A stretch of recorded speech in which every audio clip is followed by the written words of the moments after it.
Hi friends, welcome to my channel. അപ്പോൾ നമ്മുടെ channel subscribe ചെയ്യാത്തവരൊക്കെ subscribe ചെയ്യുക കേട്ടോ. അപ്പോൾ ഇന്നത്തെ എൻ്റെ വീഡിയോനകത്ത് നമ്മൾ ഡേ 4 ബിഗ് ബോസ് സീസൺ 7 ആട്ടോ റിവ്യൂ ചെയ്യുന്നത്. അപ്പോൾ ഇന്നലെ കണ്ട ആൾക്കാർക്ക് അറിയാൻ പറ്റും, കുറേ ഫൈറ്റ്സ് ഇന്നലെ വീട്ടിനകത്തുണ്ടായിരുന്നു. ബിഗ് ബോസ് ഹൗസിനകത്ത് ചെറിയ ചെറിയ കാര്യങ്ങൾക്ക് വേണ്ടിയിട്ടും എല്ലാവരുടെ കുറേ ഫൈറ്റ്സ് ഉണ്ടായിരുന്നു. അപ്പോൾ ആ ഫൈറ്റിലെല്ലാം ഒരുവിധം കോമൺ ഫാക്ടറായിട്ട് അനീഷായിരുന്നു കേട്ടോ അന്നത്തെ ഫൈറ്റ്സിൽ. അപ്പോൾ ആദ്യം തന്നെ നമ്മൾ നല്ല അതിനകത്തുള്ളൊരു ഫൈറ്റ് ഉണ്ടായിരുന്നത്, ആദ്യം തന്നെ അനുമോളും ആര്യനും തമ്മിലുള്ളൊരു ഫൈറ്റ് ഞാൻ കണ്ടിരുന്നു.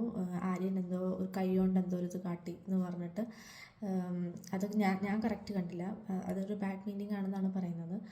പക്ഷേ ആര്യം പറയുന്നുണ്ടില്ല ഞാൻ ചെയ്തിട്ടില്ല. പക്ഷെ ബാക്കി എല്ലാ ഹൗസ് മേറ്റ്സും അത്ര അതിനെ കൂടുതലും സീരിയസ് ആയിട്ട് പറഞ്ഞ് കൂടുതൽ ഇഷ്യൂ ആക്കാനൊന്നും ആരും നിന്നില്ല. അനുമോള് മാത്രമാണ് ഇങ്ങനെ കുറച്ച് ഇത് പറഞ്ഞിട്ട് പിന്നെ അങ്ങനെ പോയി കരയുക ചെയ്തത്. അപ്പോൾ വീണ്ടും എനിക്ക് തോന്നുന്നു ബിഗ് ബോസ് ഹൗസിനകത്ത് ഏറ്റവും കൂടുതൽ ഇപ്പോൾ ഈ ഒരു 5 ദിവസം എടുത്ത് നോക്കുമ്പോൾ കരഞ്ഞിട്ടുള്ളത് അനുമോളാണെന്നാണ് ഞാൻ മനസ്സിലാക്കിയിരിക്കുന്നത്. കാരണം ചെറിയ ഇതുപോലെയുള്ള ഒരു ഇഷ്യൂവിൽ വീണ്ടും പോയി അവിടെ കരയുന്നുണ്ടായിരുന്നു. അപ്പോൾ അത് കഴിഞ്ഞ് പിന്നെ നെക്സ്റ്റ് നമ്മൾ കണ്ട ഫൈറ്റ് ഒന്ന് അനീഷും പിന്നെ അപ്പാനിശരത്തും കൂടെ ഒരു ഫൈറ്റ് ഉണ്ടായിരുന്നു.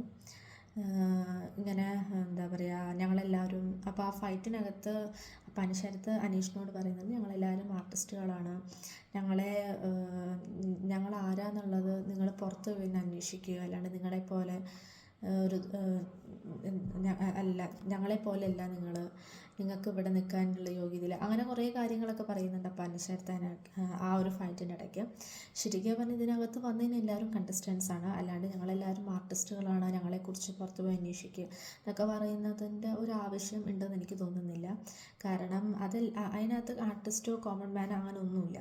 ഇതേ സെയിം ഇത് തന്നെ ജയിലിനകത്തും ഇതേപോലെ അനുമോളും അനീഷും കൂടെ ചെറിയൊരു ഫൈറ്റ് ഇവർ ജയിലിനകത്തുള്ളപ്പോൾ നടക്കുമ്പോഴും അപ്പോഴും ഇതേ സ്റ്റേറ്റ്മെൻറ്റ് തന്നെ അപ്പോൾ അനീഷടുത്ത് അനീഷിനോട് പറയുന്നുണ്ട്, ഞങ്ങളെല്ലാവരും ആർട്ടിസ്റ്റാണ്, ഞങ്ങളെക്കുറിച്ച് അറിയണമെങ്കിൽ പുറത്ത് പോയി അന്വേഷിക്കുക, നിങ്ങളെപ്പോലെയല്ല, അങ്ങനെയൊക്കെ ഇങ്ങനെ ഓരോന്നും പറയുന്നുണ്ട്. ശരിക്കും ഇതൊരു ആവശ്യമില്ലാത്തൊരു സ്റ്റേറ്റ്മെൻറ്റാണ്, ഇത് ഇടയ്ക്കിടയ്ക്ക് പറയേണ്ട ഒരു ആവശ്യമില്ല. പിന്നെ വേറൊരു ഫൈറ്റ് ഞാൻ കണ്ടത് നവീനും ബിൻസിയും കൂടിയിട്ടാണ്. അപ്പോൾ ആ ഫൈറ്റിൻ്റെ ഇടയ്ക്ക് നവീൻ ഇങ്ങനെ ഡി ബോഡി എന്ന് വിളിക്കുന്നുണ്ട് ബെൻസിനെ. അപ്പോൾ ബെൻസി പറയുന്നുണ്ട് എൻ്റെ പേര് വിളിച്ചാൽ മതി. അപ്പോൾ ബെൻസി പറയുന്നത് കറക്റ്റാണ്, കാരണം ഇതൊരു പബ്ലിക് പ്ലാറ്റ്ഫോമാണ്. ഈവൻ പബ്ലിക് പ്ലാറ്റ്ഫോം അല്ലെങ്കിൽ പോലും ഇപ്പം നമ്മളെ ഒരാൾ പേര് അത്ര നമുക്ക് ഒരു അറ്റാച്ച് അല്ലാത്ത ഒരാൾ നമ്മൾ ഡി ബോഡി എന്ന് വിളിച്ചു കഴിഞ്ഞാൽ ആർക്കാണെങ്കിലും ദേഷ്യം വരും, നമ്മളത് തിരിച്ച് റിയാക്ട് ചെയ്യുകയും ചെയ്യും. അപ്പോൾ ബെൻസി റിയാക്ട് ചെയ്തത് കറക്റ്റാണ്, ശരിയായെന്നാണ് എൻ്റെ ഒരു ഇത്. കാരണം ഒരാവശ്യം ഇങ്ങനെ ഈ ഫൈറ്റിനിടയിൽ പേര് വിളിക്കണം, അല്ലാണ്ട് ഡി ബോർഡ് എന്ന് പറയുമ്പോൾ അതൊരു റെസ്പെക്റ്റ് ഇല്ല, അല്ലെങ്കിൽ ഒരു ഇതില്ലാത്ത പോലെ ആയിരിക്കും. ആ ഷോയുടെ ഒരു ഇത് പോവും ഇങ്ങനെ വിളിച്ചുകൊണ്ടിരിക്കുമ്പോൾ. കാരണം ഇത് 2-3 തവണ ഞാനും കേട്ടു റിപ്പീറ്റ് ചെയ്തിട്ട്. പിന്നെ വേറൊരു ഫൈറ്റ് ഞാൻ കണ്ടത് ഇന്നലെ രേണുസുധിയും പിന്നെ അനീഷും തമ്മിലാണ്. കാരണം അനീഷ് എനിക്ക് തോന്നുന്നു ഇന്നലെ കുറേ തവണ സ്ക്രീൻ സ്പേസ് ഉണ്ടായിട്ടുണ്ട്. അനീഷ് പല ഇഷ്യൂസും ഇതൊക്കെ ആയിട്ട്, മേ ബി അത് അനീഷിൻ്റെ ഒരു ഗെയിം സ്ട്രാറ്റജി ആവാം. അനീഷ് തന്നെ ഒരു ഇഷ്യൂ ഉണ്ടാക്കി കുറേ ഇങ്ങനെ ഊതി വീർപ്പിച്ച് അവസാനം എല്ലാവരുടെയും കയ്യിൽ നിന്നും എന്താ പറയുക വെറുപ്പ് എടുക്കുക, ഒറ്റപ്പെടുക, അതൊക്കെ ചിലപ്പോൾ മേ ബി അനീഷിൻ്റെ ഒരു ഗെയിം സ്ട്രാറ്റജി ആയിരിക്കാം. പക്ഷേ ഇന്നലെ രേണുസുധി ആവശ്യമില്ലാണ്ട് ഉറങ്ങിയെന്ന് പറഞ്ഞിട്ടായിരുന്നു അനീഷിൻ്റെത്. പക്ഷേ ഉറങ്ങുകയാണെങ്കിൽ എന്താണെങ്കിലും പട്ടി കുറയ്ക്കും ആ വീട്ടിൽ, പക്ഷെ അതുണ്ടായിരുന്നില്ല. അപ്പം രേണുസുധി ഒരു ലിമിറ്റ് വന്നപ്പോൾ കുറച്ചും കൂടെ ഒരു ഹൈപ്പറായി, ഇല്ല ഞാൻ ഉറങ്ങിയിട്ടില്ല, അങ്ങനെ കുറച്ചൊരു ഇതായിട്ടാണ് സംസാരിച്ചത്. അപ്പം അങ്ങനെ വരുമ്പോൾ ഒബ്വിയസ്ലി അത് ചെറിയൊരു ഫൈറ്റിലോട്ടെത്തും. അപ്പം മേ ബി അതായിരിക്കും അനീഷിനും വേണ്ടത്, ചെറിയൊരു ഇഷ്യൂ ഉണ്ടാക്കിയിട്ട് അത് ഒന്ന് ആളി കത്തിക്കാനായിരിക്കും മേ ബി അനീഷിന് താല്പര്യം. അപ്പോൾ അതാണ് ഇന്നലെ ഉണ്ടായിരുന്നൊരു ഫൈറ്റ്. ഇതുപോലെ ചെറിയ ഫൈറ്റ്സാണ്, പക്ഷെ എന്നാലും ആ ഫൈറ്റ് ഇതാവുമ്പോൾ കുറച്ച് നേരം നിൽക്കും.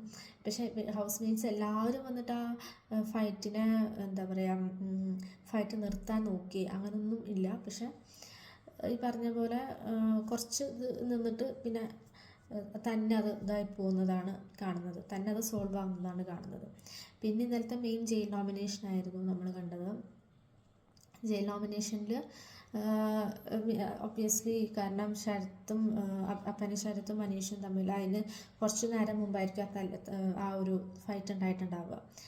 അപ്പോൾ ആ ഒരൊറ്റ റീസണിലായിരിക്കും അപ്പോൾ അനീഷ് അടുത്ത ഡയറക്റ്റ് നോമിനേഷനിലോട്ട് വന്നത്, അനീഷ് കൊടുത്തത്.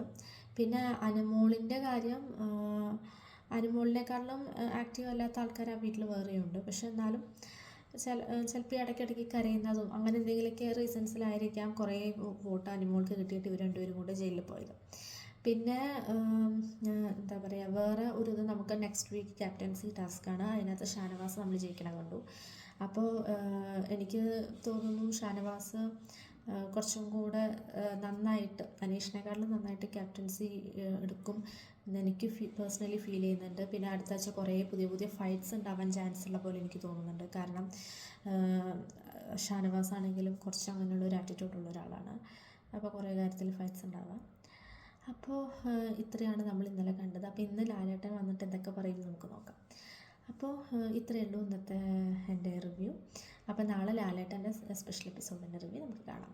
അപ്പോൾ നമ്മുടെ ചാനൽ സബ്സ്ക്രൈബ് ചെയ്യാത്തവരൊക്കെ സബ്സ്ക്രൈബ് ചെയ്യാം കേട്ടോ. ബൈ.